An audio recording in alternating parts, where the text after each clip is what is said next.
नमस्कार दोस्तों, रिसेंटली आप सब लोगों ने एक खबर सुनी होगी जहां पर त्यागराज स्टेडियम के अंदर एक आईएएस कपल जिसके अंदर संजीव खिरवार और रिंकू दुग्गा शामिल हैं, इनके ऊपर एक आरोप लगा है कि वहां पर वो जो त्यागराज स्टेडियम है उस त्यागराज स्टेडियम के अंदर एथलीट अपनी प्रैक्टिस कर रहे थे, जिस दौरान में इस एथलीट के प्रैक्टिस को रोका गया और उसके बाद में उस स्टेडियम को खाली कराया गया जस्ट केवल इसलिए ताकि आईएएस ऑफिसर और उनकी वाइफ अपने कुत्ते को वहां पर टहला सकें।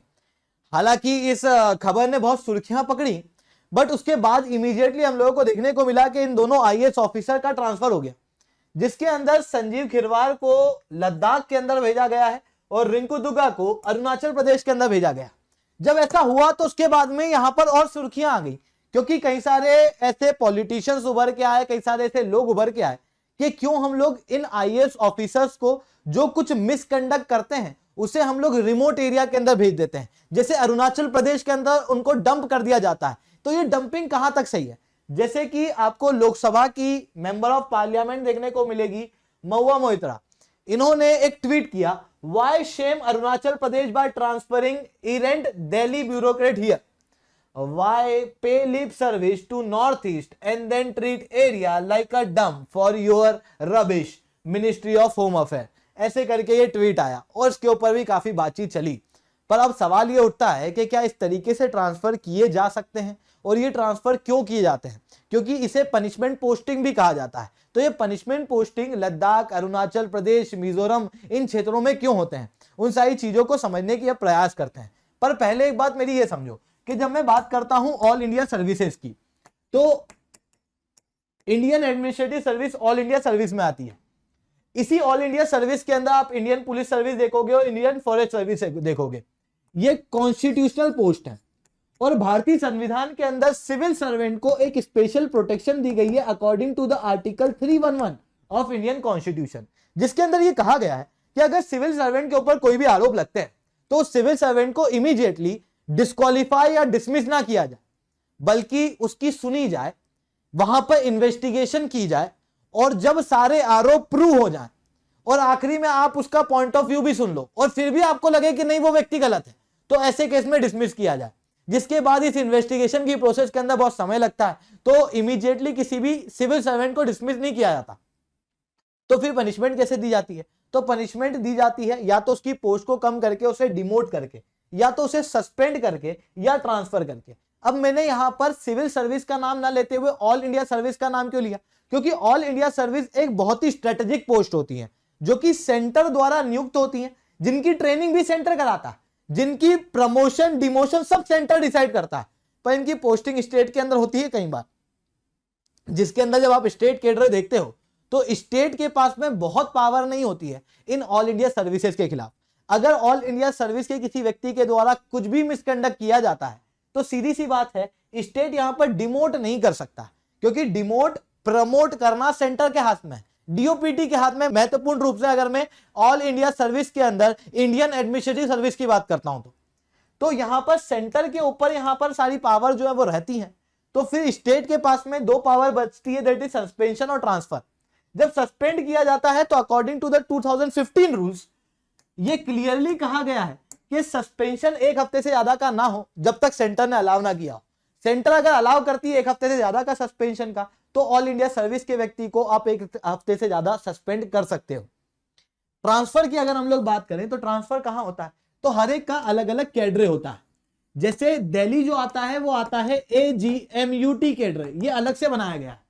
A for Arunachal Pradesh, G for Goa, M for Mizoram, UT for union territory. और दिल्ली अपने आप में एक यूनियन टेरिटरी है। तो यहां पर जो संजीव खिरवार और उनकी वाइफ थी वो इसी AGMUT कैडरे की है। तो अगर ट्रांसफर होगा तो वो इन्हीं के राज्यों में और यहां की यूनियन टेरिटरी के अंदर होगा। मतलब जो AGMUT के अंदर राज्य यूनियन टेरिटरी आते हैं वहां पर ही ट्रांसफर होगा। तो उसके बाद में इन्हीं में से ऑप्शन जो है वो चूज किए जाते हैं।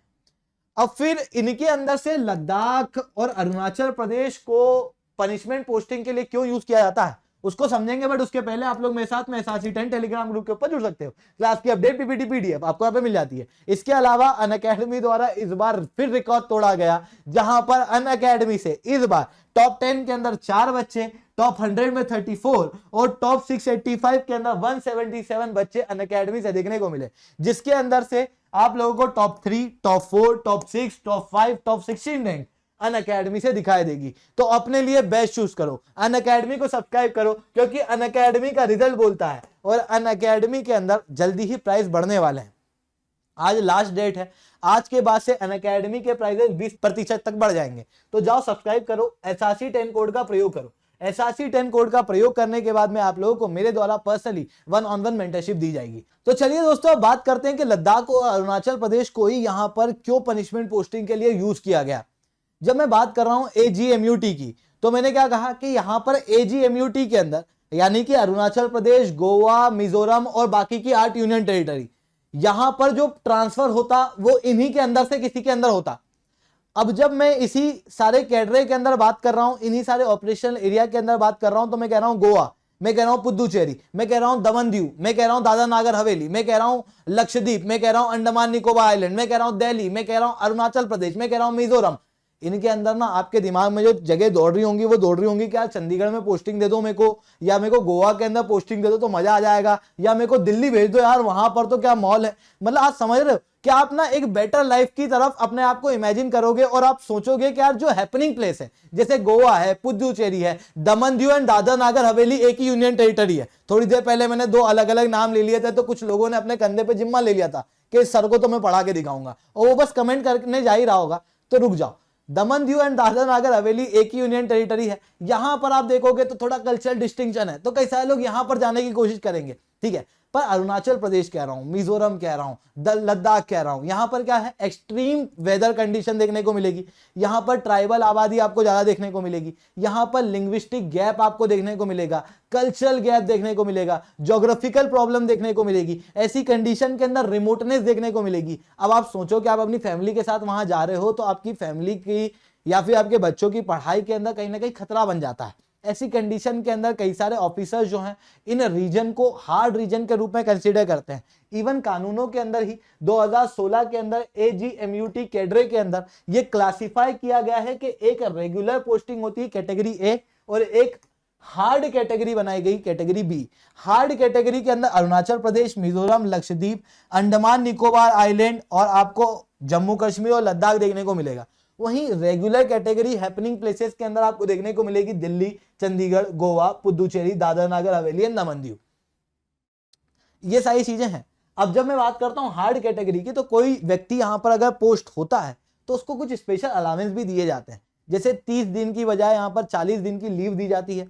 साथ में जो फैमिली होती है उसको ऐसा भी किया जाता है कि आप अगर अरुणाचल प्रदेश या ये हार्ड कैटेगरी के इलाकों के अंदर इन ऑपरेशनल एरिया के अंदर काम कर रहे हो, तो आप किसी और स्पेशलाइज एरिया के अंदर अपना रहने का अकोमोडेशन ऑफिशियल रूप से रख सकते हो।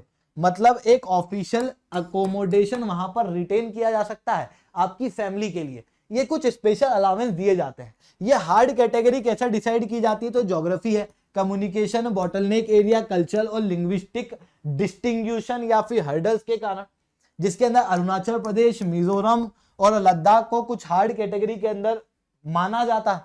जैसे कि आप देखोगे विजय तहिरमानी जो कि मद्रास हाईकोर्ट के जज थे, इन्हें क्या किया गया था, मेघालय के अंदर इनका ट्रांसफर किया गया था, तो उसके बाद में इन्होंने रेजिग्नेशन दे दिया था। IAS ऑफिसर कशिश मित्तल देखने को मिलेंगे जिनकी अरुणाचल प्रदेश के अंदर पोस्टिंग हुई, तो इन्होंने भी रेजिग्नेशन दे दिया, क्योंकि वो एक भावना वहां पर देखने को मिलती है, एक चीज वहां पर देखने को मिलती है कि मेरे को पनिशमेंट के रूप में वहां पर भेजा जा रहा।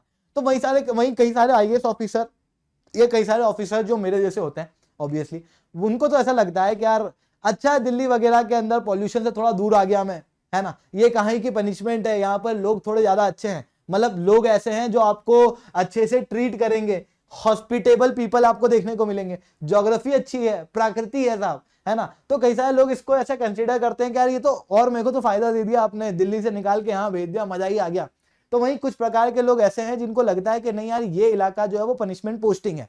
तो इस कारण से जैसे दिल्ली के अंदर एक व्यक्ति जो एक ऑफिसर है वो दिल्ली के अंदर है, उसे अगर लद्दाख और अरुणाचल प्रदेश के अंदर भेजा जाएगा तो वो इमीडिएटली वहां पर अकोमोडेट नहीं कर पाएगा। ठीक है, अपने आप को वहां पर इमेजिन करो तो आप वो चीज महसूस कर सकते हो कि अगर आप अरुणाचल प्रदेश के नहीं हो, अगर आप लद्दाख के नहीं हो, तो उसके बाद में आपको वहां पर इजीली एकोमोडेट कर पाना थोड़ा सा मुश्किल है। और साथ में कई सारे ऑफिसर्स का कहना ये भी है कि यार जो स्पेशल अलावेंस दिए जाते हैं वो कोई ऐसे कोई स्पेशल नहीं है ना, दिखने में लग रहा है स्पेशल अलावेंस है, पर अगर आप वहां पर एक स्पेशल एरिया रिटेन करते हो, मतलब आप किसी और क्षेत्र के अंदर, दिल्ली के अंदर आपने अपनी फैमिली के लिए एक स्पेशल एकोमोडेशन रिटेन किया है, तो आपको लाइसेंस फीस 3 गुना देनी पड़ती है, जिसके कारण से यहाँ पर खर्चा जो है वो बढ़ जाता है। इस कारण से कहा जाता है कि कोई स्पेशल अलावेंस भी नहीं है ये, है ना। इस कारण से कई सारे लोग जो है वो इन क्षेत्रों के अंदर पोस्टिंग नहीं चाहते हैं। अब जब मैं बात करता हूं AGMUT कैडरे के बारे में, तो ये AGMUT कैडरे अलग से क्यों बनाया गया, तो बात ऐसी है कि जैसे आप सिक्किम को देखोगे तो सिक्किम का भी अपना एक अलग कैडर है, छोटा सा राज्य पर अलग कैडर है।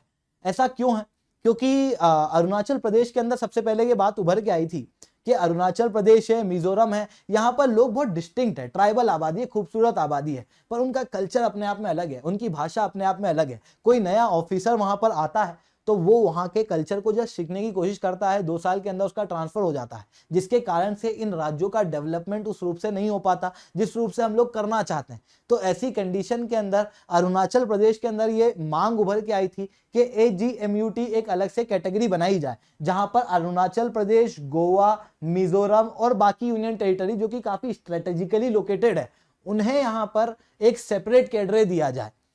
और वही चीज जो है वो यहाँ पर हम लोगों को देखने को मिलती है AGMUT कैटेगरी, जिसके लिए कई सारे MLA ने अरुणाचल प्रदेश के अंदर 2016 के अंदर एक रिजोल्यूशन भी पास किया था स्टेट असेंबली के अंदर। तो दोस्तों आज के लिए इतने रखते हैं। आप लोगों को क्या लगता है, लद्दाख और अरुणाचल प्रदेश के अंदर जो ये लोगों की पनिशमेंट पोस्टिंग की जाती है, क्या ये सही है या ये गलत है? ठीक है, बट मैंने जो आपको पॉइंट ऑफ व्यू बताया वो मैंने एक ऑल इंडिया सर्विस के व्यक्ति के पॉइंट ऑफ व्यू से बताया, मैंने एक ऑफिसर्स के पॉइंट ऑफ व्यू से बताया, बट आपके पॉइंट ऑफ व्यू में क्या है आप बिल्कुल से कमेंट करके मेरे को बता सकते हो। तो दोस्तों आज के लिए इतना ही रखते हैं। लेक्चर अच्छा लगा हो तो लाइक करो, लेक्चर बहुत अच्छा लगा हो तो नीचे SRC10 कमेंट करो। अगर आप लोगों को अनअकैडमी के ऊपर सब्सक्रिप्शन लेना है, इट्स अ हाई टाइम, आप ले सकते हो, क्योंकि अनअकैडमी ने इस बार फिर से फोड़ा है, क्योंकि अनअकैडमी के बच्चे टॉप पे होते हैं। यहाँ पर टॉप बच्चे आपको अनअकैडमी के अंदर देखने को मिलेंगे, 177 से ज्यादा टॉपर आपको अनअकैडमी से देखने को मिलेंगे। टॉप 10 के अंदर 4 बच्चे देखने को मिलेंगे, टॉप 3, 4, 5, 6 रैंक अनअकैडमी से देखने को मिलेगी।